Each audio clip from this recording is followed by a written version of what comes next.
धन्यवाद सभापती महोदय, आभारी आहोत। उपरोक्त अनुसरून राज्यात विविध जिल्ह्यांची नावे बदलण्यात आली आहेत।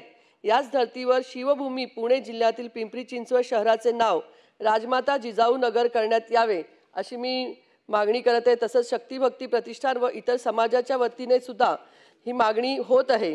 पिंपरी चिंचवड शहराला PCMC असं इंग्रजीमध्ये म्हटलं जातं। तर त्यामुळे शहरात पिंपरी चिंचवड व भोसरी अशी 3 गावे मिळून शहर आहे। भोसरी हे भोज राजाचे संस्थान असल्याचा दाखलाही इतिहासामध्ये उपलब्ध आहे। ऐतिहासिक महत्त्व असल्याने पिंपरी चिंचवड शहर परिसरात राजमाता जिजाऊंचे नाव द्यावे। त्या काळात राजमाता जिजाऊ यांनी स्वराज्याची निर्मिती करून स्वराज्याचे पहिले छत्रपती शिवाजी महाराज दिले आहेत। 350 वर्षाच्या इतिहासात राजमाता जिजाऊंनी दिलेला वारसा आजही कायम असून यांनी छत्रपती शिवाजी महाराजांनी मराठी भाषा मराठी प्रांत वाढवण्यासाठी मोलाचे मार्गदर्शन केले अशा राजमाता जिजाऊंचे मोलाचे स्थान आहे।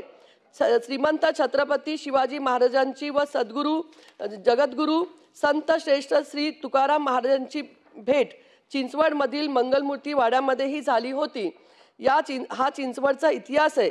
अशा ऐतिहासिक नगरीला पिंपरी चिंचवड शहराचे नाव राजमाता जिजाऊ नगर करण्यात यावे हा पॉइंट ऑफ इन्फॉर्मेशन म्हणून मी मांडत आहे।